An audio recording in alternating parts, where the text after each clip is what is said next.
करते हुए किसी की निंदा चुगली में मत फंसो, किसी की बुराइयों में मत फंसो, किसी पे उंगली मत उठाओ, किसी की टांग खींचने की जरूरत नहीं है। आप अपने प्रभु परमात्मा नारायण साकार हरि का स्मरण करते हुए, खेती बाड़ी नौकरी व्यापार करते हुए, परिवार में रहते हुए खुद अपने जीवन को धन्य बना लो, अपने परिवार को धन्य बना लो, और बना सको तो गली मोहल्ले को धन्य बनाओ, और बना सको तो समाज को धन्य बनाओ, और बना सको तो भारत वर्ष को धन्य बनाओ, और बना सको तो विश्व को धन्य बनाओ, और बना सको तो भारतीय जो संस्कृति है मानवता भाईचारे वाली, उसको भी धन्य बनाने की कोशिश करो, तो आपका जीवन कुशल मंगल में होते हुए धन्य हो जाएगा। आपके बेटा बेटी जो नौजवान है, यंग मैन है, युवान है, उनमें भी ये शिक्षा जाएगी, वो भी अपने जीवन को धन्य बना सकते हैं, देवी स्वरूपा बना सकते हैं, देव स्वरूप बना सकते हैं। जाति पाति का रंग भेद परमात्मा के यहाँ न था, न है और न ही होगा। इस बीमारी से बचने का ध्यान बनाओ। सामाजिक तौर पर, दुनियावी तौर पर आप किससे संबंध रखते हैं, कौन सी कौम से रखते हैं, उससे हमारा कोई सरोकार, हमारा कोई लेना देना नहीं। आप समझ सकते हैं, यही आयोजन लगातार 5 माह से हमारी शरीर की मौजूदगी ग्वालियर में है। हर प्रोग्राम ग्वालियर में होता था और ग्वालियर के महापुरुषों ने काफी चेष्टा की, कोशिश की, प्रयास किया, प्रयत्न किया। जब आगरा कई वर्षों से अमृत रस पीने के लिए तड़प रहा था, हर शब्द अमृत रस है। आगरा शहर, आगरा जनपद, नजदीकी जनपद तड़प रहे थे, चीख रहे थे, उनकी आत्मा मायूस हो रही थी। इस कारण जब आगरा के महापुरुष बहुत भागे, टोलियों में भागे, अंततः आपकी आत्मिक पुकार जब सुनी और सुनने के बाद तब ये सत्य का साथ आपको दिया है और जम के अमृत पिलाया जा रहा है, दर्शन हो रहे हैं। और आज भी अगर दर्शन से वंचित रहे, अमृत पीने से वंचित रहे, सेवा से वंचित रहे, तो बाबूजी ऐसे लोगों को दोबारा यहाँ आने की जरूरत नहीं रह जाती है। मौके बार बार नहीं मिलते हैं, समय बार बार प्राप्त नहीं होता है। एक लाइन का एक किस्सा है, आपके बचाव के लिए हम आपके सम्मुख प्रस्तुत कर रहे हैं। एक घास काटने वाला जंगल में गया घास काटने के लिए। गर्मी का मौसम था, मई जून का। घास काटते काटते, आप हैसिया जानते हैं, दराती जानते हैं, वो गर्म हो गई। घर लौट के आता है, वो डॉक्टर के पास पहुंचा। डॉक्टर साहब को बताया कि डॉक्टर साहब हमारी हैसिया दराती को बुखार आ गया। अरे लोहे का होता है तो बुखार क्यों आ जाएगा कि बुखार आ गया है। डॉक्टर साहब भी समझदार थे, उन्होंने कहा ऐसा करो, इस दराती हैसिया में रस्सी बांधो और रस्सी बांधकर कुआं में पानी में लटका दो। 5 मिनट पानी में लटके रहना, रखना, उसके बाद निकालना, तब छू के देखना।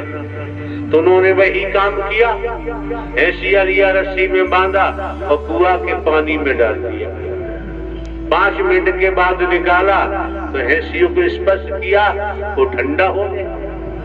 कुछ दिन के बाद समझने की बात है, चेतावनी है, बच के रहो बेलाने फुसने वालों से, बच के रहो आगरा को एक करने वालों। आगरा को एक करने वाला परमात्मा ही कर सकता है, ये शरीरधारी। और आगरा 2 कहाँ था, एक ही तो था, एक ही है। क्यों? उनकी लालसा है, उनका मन नहीं भरा अभी नोट इकट्ठा करने से, तो ऐसी बातें करते हैं, ऐसे लोग इकट्ठे हो जाते हैं। आप समझ सकते हैं, गुट बनाते हैं, विभाजन करते हैं। सत्य का मार्ग है, यहाँ सियासत नहीं चलती है, यहाँ गुटबंदी नहीं चलती है। अब हुआ ये, तो श्रीमान जी के पिताजी को बुखार आ गया। उन्होंने क्या किया, डॉक्टर के पास जाएंगे। डॉक्टर ने तो हमें बता दिया है।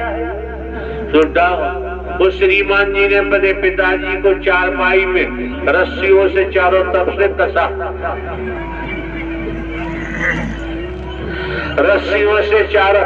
ये सबके भागते हो, क्या सीखा तुम लोगों ने? जब चारों तरफ से पिताजी को रस्सी में बांधा चारपाई पर, और एक मोटी रस्सी में बांधकर चारपाई, और उन्होंने कुआं में जल में लटका दिया। जब जल में लटका दी, 15-20 मिनट के बाद चारपाई निकाली, देखा पिताजी ठंडे हो गए। उसने सोच लिया बुखार उतर गया। अब हिलाजुली हो रही है, बोल नहीं रहे।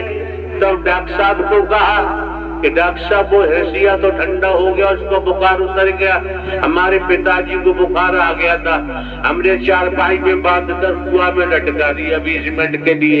अब निकाला, बुखार तो उनका उतर गया, लेकिन वो बोल नहीं रहे।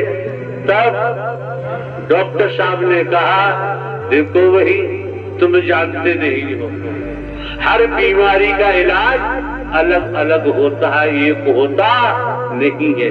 इसलिए नारायण हरि बनोगे तो फिर दुर्गति को प्राप्त होगे, बचाव संभव नहीं है। और ये मौका बार बार नहीं मिलता है, समय बार बार प्राप्त नहीं होता है।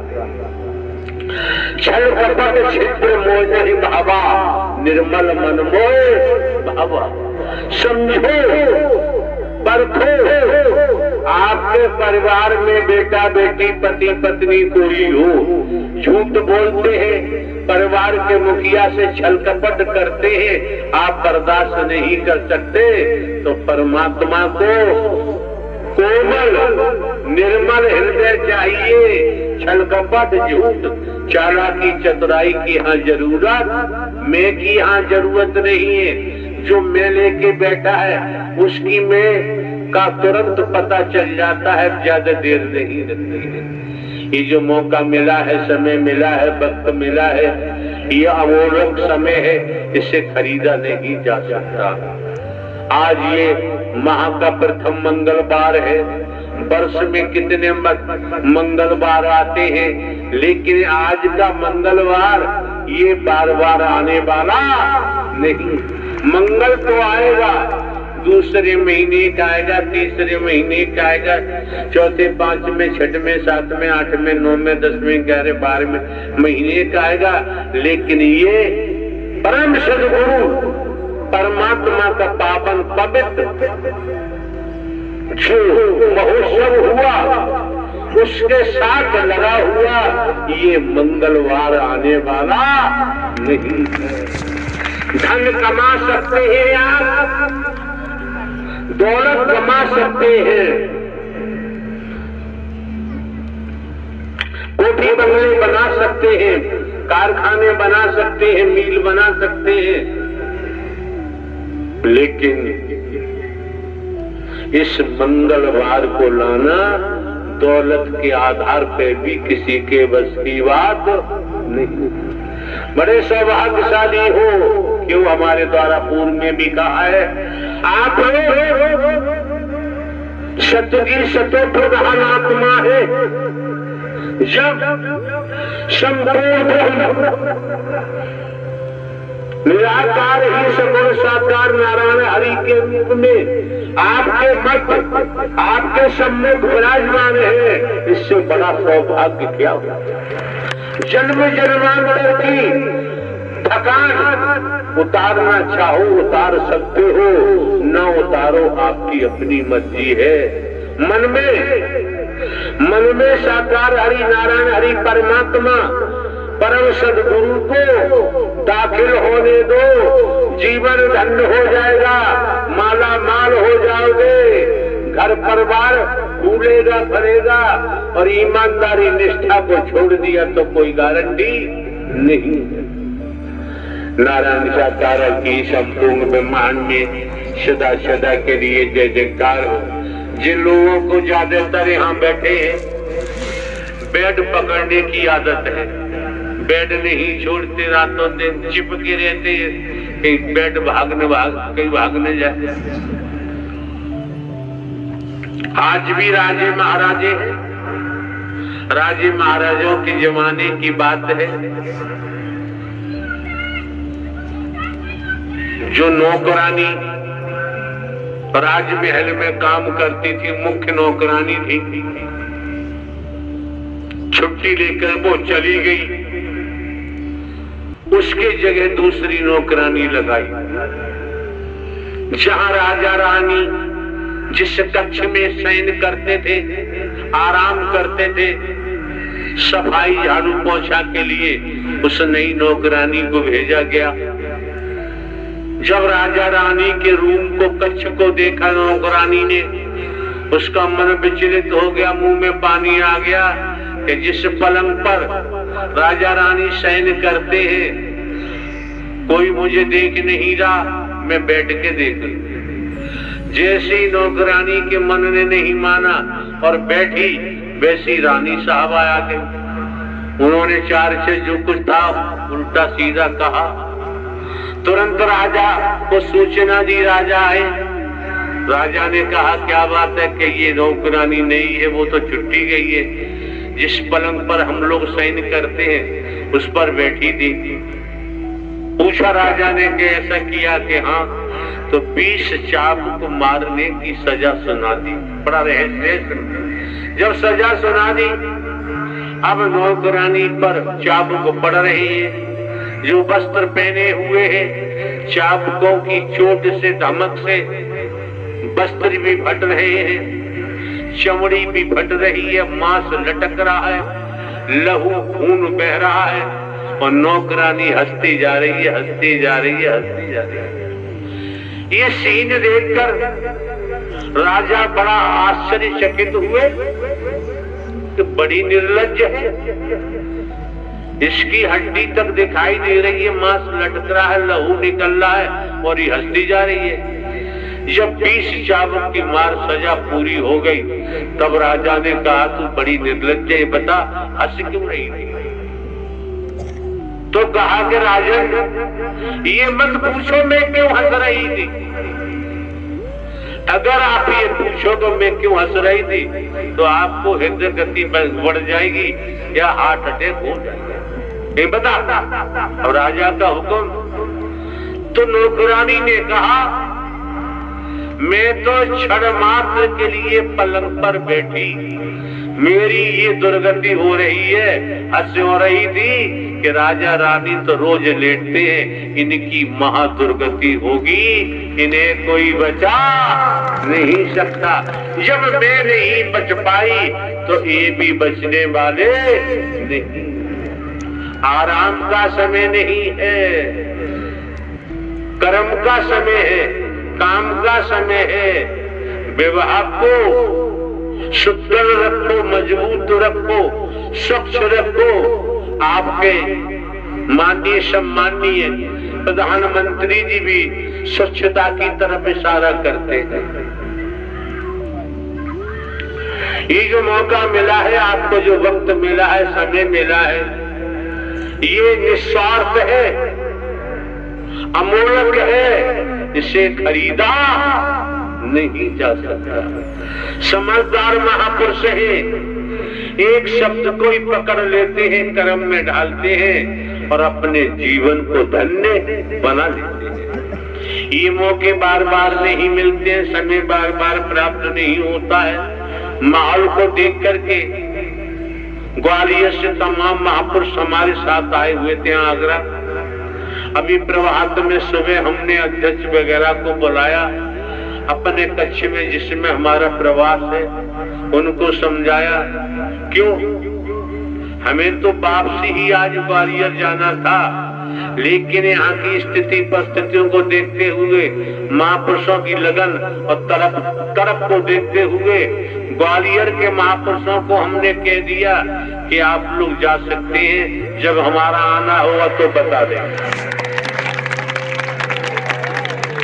अभी आगरा में रहकर हम भी सुख साथ गए हैं, इनकी हवा मिलेगी, चढ़ों की धूल मिलेगी, जब इनके चढ़ों की धूल मिलेगी, इनकी शुद्ध हवा मिलेगी तो हम भी शुद्ध हो जाएंगे। अच्छे होते तो आपकी जगह बैठे होते, हम तो खराब हैं इसलिए आपने एकांत पटक दिया। नारायण साकार की संपूर्ण ब्रह्मांड में सदा सदा के लिए जय जयकार हो। तो जो क्षण मात्र को चली ये लीला दिखा दी, ये लीला दिखा दी और महालीला होगी, उसे कोई रोक नहीं सकता ब्राह्मण। नारायण साकार की संपूर्ण ब्रह्मांड में सदा सदा के लिए जय जयकार हो। कोई महापुरुष से एरिया में नहीं है, दूर खड़े हैं, उनके भी मन में होना चाहिए आस्था है, श्रद्धा है, अकीदा है। तो हरि परमात्मा ब्रह्मांड में तुम कहीं हो, तुम्हें वो देख रहे, तुम देख पाओ चाहे न देख पाओ, कभी भूल में नहीं फंसना चाहिए। पुरुष स्मरण कराया जाता है, मौके बार बार नहीं मिलते हैं। बात हो रही थी संसार की स्थिति है, संसार में जितने डूबेंगे उतने ही पाप कमाएंगे। सत्य के साथ में जितने डूबेंगे, नारायण साकार हरि परमात्मा का स्मरण करेंगे, उतना ही पापों से बचते जाएंगे। अच्छे कर्म का परिणाम अच्छा होता है, बुरे कर्म का परिणाम बुरा होता है। और कर्म की मार से राजा हो चाहे बली हो चाहे अभिया, शंकरी हो चाहे मंत्री, अधिकारी हो चाहे कर्मचारी, कोई नहीं बच सकता, ना बच पाए।